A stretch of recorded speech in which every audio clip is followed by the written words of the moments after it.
Welcome to Impact OC, the only program showcasing the people and organizations shaping Orange County. With your host, Don Camber. Hello, live from the OC Talk Radio studios at UCI's Beale Applied Innovation Center. I'm OC Talk Radio Public Affairs Director Don Camber with another great guest positively impacting our community. Today, I welcome Orange County Grantmakers Executive Director Taryn Palumbo.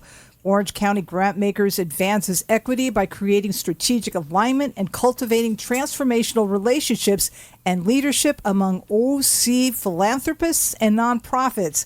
Thank you, Taryn, for being on Impact OC. Thank you. I'm so happy to be here today. Taryn, I understand OCG envisions an Orange County where philanthropists and nonprofits work together as partners to achieve equity for our most impacted communities. Can you tell us more about the impacted communities and how you believe OC Grantmakers can lead efforts in meeting that goal? Absolutely. So we know in our community, despite the expectation or understanding that Orange County is, doesn't have any need and is wealthy without any needs that exist, we know that there are actually a lot of things that are needing support and a lot of amazing nonprofits that are doing the work here. The challenge is making sure that those who have the money, who are the funders, the philanthropists, are able to connect with those organizations doing the work on the ground. And so OCG brings together the philanthropists that are doing that work, that are interested in investing in supporting that work, and gives them a space to learn from one another, to connect around their missions, their vision, their impact areas, and learn about the nonprofits doing the work on the ground to help better amplify and align the giving that's taking place in our community. It's that way that we can make sure that the nonprofits that have the most need and the communities that have the most need are actually receiving the funds to make sure that the impact is actually going to happen. Describe the communities and the need that exists. Yeah, so the communities and needs are everywhere, right? So we have communities of underserved populations. We have communities of need in terms of the issue areas that they're looking at. So we have people that are working on the area of homelessness. We have people that are working in the area of early childhood education.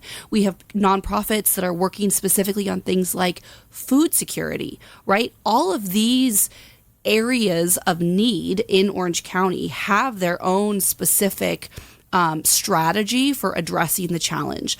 Our role is to try and identify how those nonprofits that are doing the work to address those impacted communities, whatever that might be in whatever part of Orange County that is receiving the funding that they need to make the actual work happen. Because we know that's where the work is going on, right? It's not happening at the high level. It's happening with the folks on the ground who are dealing with the family who, from all outward appearances, might look like they have everything that they need, but in actuality is going hungry for one meal, or the family that is 8 people to one room because the housing is so expensive in Orange County, right? There is need everywhere. What we're trying to do is figure out how we can better make sure that the dollars are getting to the nonprofits that are doing the work on the ground to address those various challenges. Thus, now explain your membership and the nonprofits and philanthropists.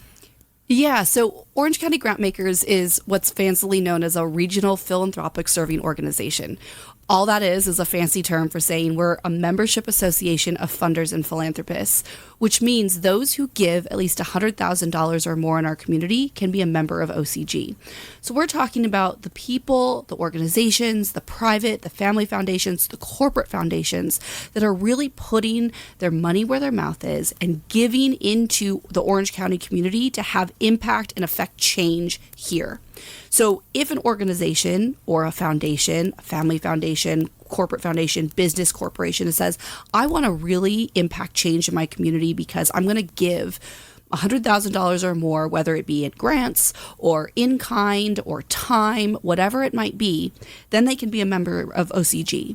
And the reason why that's valuable is quite often the people doing that work, it's one person within a company, or it's a person who has a mission, who has a belief, who wants to affect change, but they aren't quite sure what nonprofit to work with or what other funders are doing. So by joining into a membership association like OCG, they have the opportunity to learn about who's doing the work in the community, what are other funders doing, and then potentially align the dollars in the best way possible so that dollars aren't necessarily sprinkled out in a really kind of haphazard, uncoordinated way, but are going to be most aligned with actually accomplishing the goal that somebody sets out they want to do. So a really good example of that is we have another number of funders who are focused on the area of health equity. Well, we know we're not going to fix health equity with private philanthropic dollars. But if we can make sure that funders who are interested in the health equity space are talking to one another, seeing what each other are doing, and potentially coming together to align those dollars, think about the impact that $1 million can have in Orange County instead of just $100,000. That's what we build to through our membership every day. Can you give us an example of a connection between a funder and a nonprofit? Yeah, I mean, there's so many. I think a really good example is there's a number of funders that are working on in the area of food security. That being said, food security is a huge issue. It's something that we saw maximized during COVID, right? We all of a sudden saw that there is not enough food and that people don't have the safety net that really needs to exist in Orange County. So a number of nonprofits came together to start something called the OC Hunger Alliance, which is looking at how can we better understand the network and the connection between the need and the resources that are out there. And then we have some funders that are members of OCG that have really poured their heart into it, including the Samueli Foundation, which we're very familiar with where we are here. So they've invested in this to say, listen, we are here to support your work because we see value in it. Not everyone can put in that much dollars. So OCG has a food security issue table that brings together additional funders who want to support that space, whatever that might look like, and continue building the connection with the nonprofits that are part of the OC Hunger Alliance, the nonprofits that are part of that larger network that are working in the space of food security, and starting to build bridges between those doing the work, again, in that food space and those who are funding it. What is the focus for 2024? So our focus is, I always say our focus is determined entirely by our members. So our focus changes. In 2024, we actually have 7 different issue tables. And our issue tables are small group settings where funders with one specific issue in mind that maybe is a top giving priority for them can come together and have dialogue again around who is funding what, how are they approaching that funding, what nonprofits are they working with, what are they seeing as the need, and learn from experts in the field. Because we know the funders, although oftentimes we might like to think of ourselves as this way, are not actually the experts. It's the people doing the work on the ground. So this year we have issue tables around food security, health equity, early childhood education, the environment, corporate philanthropy, immigration, and I'm blanking on the last one, but we have a lot of them. They're all available on our website. But the point is, when a funder comes to us and says, I really want to know what other funders are doing around this topic, I kind of survey our members and I say, is anybody else doing work in this space? And if there is a significant amount of members doing it, then we pull them together and we have those as our issue tables. So this year, our focus has been built entirely based upon those identified areas of focus by our members. And so we're going pretty deep into each of those spaces. We meet 4 times per year for each of those, bringing in, again, experts from the community, whether it be nonprofits or community members from an impacted population, to provide that expertise to the funders interested in that space, and then give those funders kind of their own time to talk within their own network of philanthropy about how philanthropy can actually support the work on the ground in a better way. Do you vet the nonprofits that are involved? We do not vet nonprofits. So, and I'm going to kind of clarify that statement. So in Orange County, there's over 900 nonprofits, right? So yes, in a sense, I can't, if I just get approached by a nonprofit, I'm not going to immediately say, please come meet all the funders, right? Because for anyone listening, that would be scary and I don't want 1,000 emails. What we do, however, is we know that Orange County, despite that 900 number, is actually a pretty small, interconnected community. and people know each other, and the work stands for themselves. So if a nonprofit emails me out of nowhere, which I'm always happy for, I will meet them and learn about their work. I'll learn who else they might be working with. I'll learn who the funders are that already support them. And a lot of this comes from the funders themselves. So we say, hey, who are you funding right now? Because funders do their own vetting of nonprofits before they make grants. Who are you working with right now? What does that work look like? Who else are your grantees working with? Through that kind of natural process of learning, we start to identify who the players are on the ground that are actually having impact, whether it's by engaging community leaders or the number of people they serve, that type of information, which is pulled out of grant reports and what else. Through that natural process, which I don't like to call vetting because that sounds very severe, but through that natural process, you begin to learn what the ecosystem is of the nonprofits doing the work on the ground, who is working in what space and on what topic. And so in that matter and in that process, we'll start to see, okay, these are some of the nonprofits that are doing amazing work in this space, and then kind of figuring out how that fits into this larger landscape of both philanthropy and nonprofits in our community. Are you in the know of all the connections that are made with the OC grant makers and the nonprofits? No, I cannot say that I'm aware of that many. I will say I am in the most wonderful position in that I do know a lot of the nonprofits, and I do know what our funders are doing. So I do have this very high level perspective of the community here.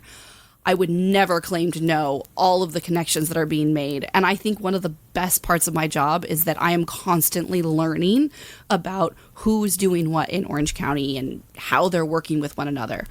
But I think the value, and one of the things that I've learned over the last 6 years in this position, is to see how relationships are at the core of what happens in Orange County. I mean, I was just talking about this at a meeting last week. So much of our work here is collaborative and relationship based. And so that has evolved over time so that I do have a good high level understanding of sort of who's doing what. And I like to say, I might know just enough to be dangerous, but I can at least point you in the right direction so you can meet with somebody who will know a lot more and be the actual expert to give more advice or connection. Are you willing to list some of the funders that are involved in your organization? Absolutely. So one of the first things I actually did when I joined OCG, which was at the time the Orange County Funders Roundtable, is we made our entire membership list public. So you can go to our website, and on our member page, you can actually view all of our members. They're listed there. Not only that, but about 2 years ago, and this came out of our strategic plan, one of the most exciting things we did was we created a platform called OC Philanthropy Central. And in it is listed all the members of OCG, as well as their areas of giving.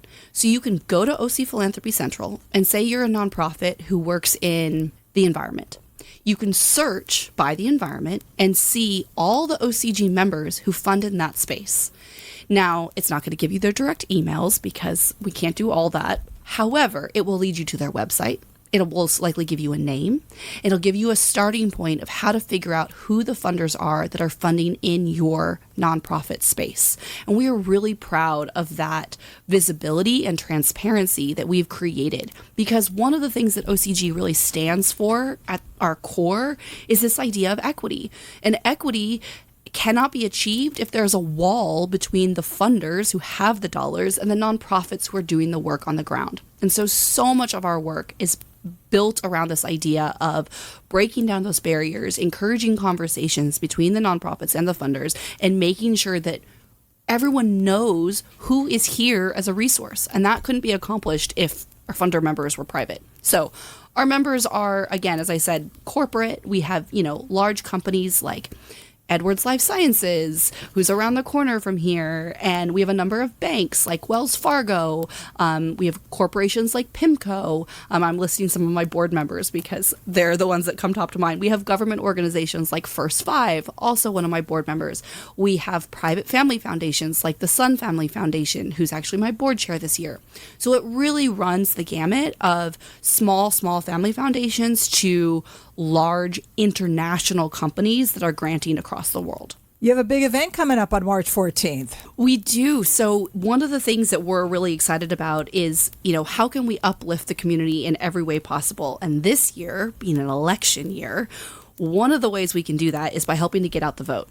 So we are working with the OC Votes, which is a group of leaders, nonprofits led by Charitable Ventures. So Charitable Ventures and Orange County Grantmakers have teamed together to host a Get Out the Vote event on March 14th. The idea is to provide some insight to nonprofits and to anyone else who'd like to come about, first, what's possible, what a nonprofit can do in terms of the Get Out the Vote campaign, but also what's at stake. We all know 2024 is going to be a big year. And what are the resources that are available in Orange County? I think oftentimes an election and voting, it can seem overwhelming because you open your ballot guide, you open your voter guide, and it's pages and pages and pages of really heavy content. And if you don't understand, you don't know what a county assessor is or whatever that might be, you might just say, you know what, I'm not going to vote. We do not want that to happen. Every single person should be voting this year because what happens will have impact on people's day-to-day lives. And nonprofits are uniquely situated to actually help populations feel empowered in that process because they are trusted community messengers. So the March 14th event is to help nonprofits start that process and feel empowered to do their own Get Out the Vote campaign. We're really excited. We have Norberto Santana with the Voice of OC is going to be on it. We have Todd Harmonson with the OC Register is going to be coming. We have Bob Page. Is that at a place? It is, yes. It's at Andre's Conscious Cuisine. It's at Andre's Conscious Cuisine, which is in Irvine. You can find all the information if you go to OCG's social media or you just type in OC Votes, Get Out the Vote campaign. But it's going to be this really amazing dialogue with a number of community leaders. And again, it's going to highlight all the different Get Out the Vote resources, which includes Voice of OC, OC Register, and this year, for the first time ever, LAist has this human-centered voter guide, and OCG was able to work with them and bring that down here. So for the first time ever, we have an Orange County voter guide through through LAist, which breaks down some of the mystery around why issues are important and why people should care and vote. So they're going to talk about the issues at this event, or the whole idea is just to encourage people to get out and vote and explain that you can do it in person or by mail? Is that what the whole goal is? Yeah, this is a kickoff event to empower. So we're not going to talk about the issues because, one, we would need all day to do that, but also because we're not really there to talk about the issues. We're there to empower and encourage nonprofits, nonprofit leaders, and the community at large to feel confident in voting in November. So this is what this is about. Can I vote? How can I vote? How can I encourage others to vote? And what are the resources I can go look for? And the requirements to vote. All of that will be there. So we're going to have, again, a number of resources. And then this won't be the end. This is just the kickoff to a whole series of OC Votes opportunities for learning between March and November. Let people know the importance of voting in relation to nonprofits and funders. Yeah, I mean, with voting, obviously, at its core, voting is a right that gives you empowerment over your day-to-day life, right? So there are so many things that happen that I don't think people realize is a result of a past vote. For nonprofits, because so many of the people that they're working with are from underserved communities or are don't have some of the same resources as other communities might, we know that decisions made kind of higher up in the system have a trickle-down effect. And so making sure that the people that so oftentimes are the most impacted by decisions made have a say in that their own process is so important. And again, as I mentioned, nonprofits are seen as trusted messengers, right? There's no better communicator for why an issue is important than the nonprofit that truly understands the day-to-day lives of the people they're serving and has gained their trust over the years. So we're trying to show that that's the value. And for funders have a role to play in democracy as well, right? We see that funders have a really important role in supporting information. So, supporting local journalism, supporting the nonprofits that are doing some of that work. And I think there's a misnomer of like, oh, is Get Out the Vote lobbying? No. Get Out the Vote is simply an information campaign. And so we're really encouraging everyone, funders and nonprofits, to get involved. To just do their right. Exactly. What other activities or events do you have for members to participate in throughout the year? So many. So we really see our programming as for kind of two different buckets. We have our programming just for members, which includes member forums, which are kind of large convenings for all of our members, no matter their giving, to talk about issues that impact philanthropy. So that could be trust-based philanthropy or AI in philanthropy. How is it going to impact it in the future? We also have, as I mentioned, our issue tables. So those are smaller group settings for learnings. And then we have happy hours because everyone needs that place for connection. Then we have opportunities for our nonprofits that we do as well. And that's because we believe that it is important for philanthropy to always be uplifting the nonprofit community. And so what that looks like is we have a number of nonprofit networking opportunities for them as well. And those are open to everyone, the whole community. We have a program called Leader to Leader, which is for our BIPOC, Black, Indigenous, people of color nonprofit leaders, because we know oftentimes there are unique challenges and experiences that those nonprofit leaders deal with every day. So we have a space for them. And we have an amazing program that was supported by the St. Joseph Community Partnership Fund called Beyond Equity. That builds off an equity profile that we did in 2019 and then a subsequent report that they supported along with the California Endowment that's looking at historical inequities in Orange County, the root causes of them, and then what it looks like today from the voices of those communities that are being served or addressed. So last year we had ones that were focused on our Vietnamese community, our Latinx community, our LGBTQ plus community. This year we're going to be looking at our Indigenous population. We're also going to be having the speakers come on who wrote the People's Guide to Orange County to talk about some of that history.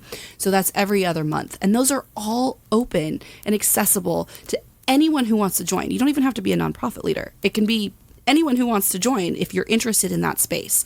Again, our role, we really see ourselves as a convener. It's to bring connection together. And then finally, we have a 400-person summit that we do in October. It's our signature event. It is open to everyone, again, business, community, nonprofit, philanthropy, anybody who wants to come. It's centered around a conversation around equity. And what that means is we use this space, this entire day, to have conversations around the issues that people otherwise don't have the time to discuss or think about in their day-to-day life because they might be so, head down and focused on their mission. So we invite them to come, take a breath, listen, learn, in community, in collaboration. We've been doing it for a number of years. It will be October 10th at Orange Coast College this year. We do it in partnership with OCC every year, which is a wonderful space. And it really is just, last year somebody said it's like a family reunion every year, which I think is one of the best things I've ever heard. What is the commonality behind being involved in a nonprofit and being a funder? Your focus on mission and impact. I don't think any nonprofit leader would ever say that they're in it for the money. That's just not a thing. And you might think that funders, they just have so much money, they're in for that too. But that's not true. At the core, both funders and nonprofits do the work they do because they are committed to a specific vision or mission that is close to their heart, and it is mission driven. All of the work constantly. So, nonprofits, they're head down, they're working so hard, they have little means, they're oftentimes stretching their staff and their time because they truly believe in the outcomes that they're trying to achieve. It's the same for funders.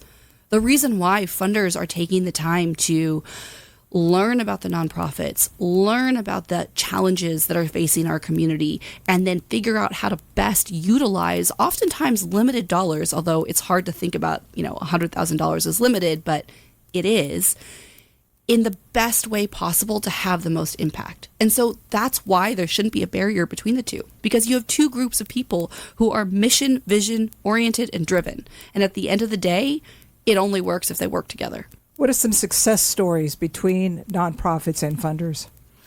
I mean, there are so many. At the end of the day, right, if you look at any nonprofit and you go to their sponsorship page, they're all going to have a corporation or a foundation or philanthropy that has supported them or started them. So I think you can look to any nonprofit and say, this is sort of how a success story came out. Now, a number of years ago, one of the groups that Orange County Grantmakers supports, the health funders, they pooled their dollars, they came together, and they started working on something called CHIOC, which is an existing nonprofit that is doing amazing work in the community now. Another really good example was during COVID.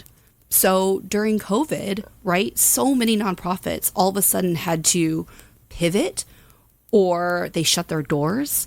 They realized that they only had 2 to 3 weeks of cushion in terms of their budget to pay staff.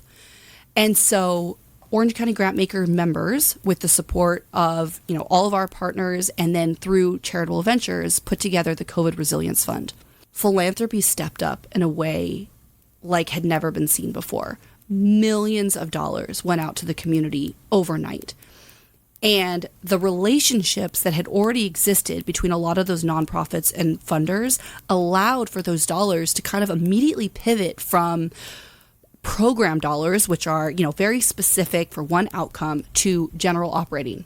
Here's some money, use it how you see fit, because we know you, we believe in you, we see your value, and we know you need to exist in this community.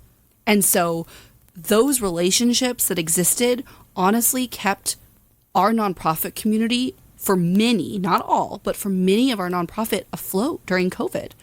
And I think that is a testament to the relationship that exists here between nonprofits and funders, is that a lot of those nonprofits were able to pick up the phone and have really honest conversations about, this is what I need.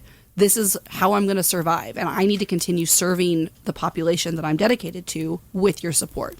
I don't want to call out anyone in specific because I don't want to give more amplify anyone more than another. But just to say that, I think one of the most gratifying things is seeing that nonprofits and funders here, I can only speak to Orange County, really do have a collaborative relationship a lot of the times. Is it perfect? No. Is it something we're working towards? Absolutely. But so many really kind of innovative approaches to community impact have come because of true relationship between the funder and the nonprofit. Thank you, Orange County Grantmakers Executive Director Taryn Palumbo, for being on Impact OC. And I thank everyone for tuning in. I'm OC Talk Radio Public Affairs Director Don Camber. Have an impactful day.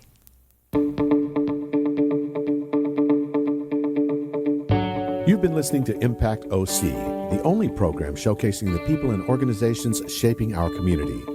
Right here on Orange County's only community radio station, OC Talk Radio.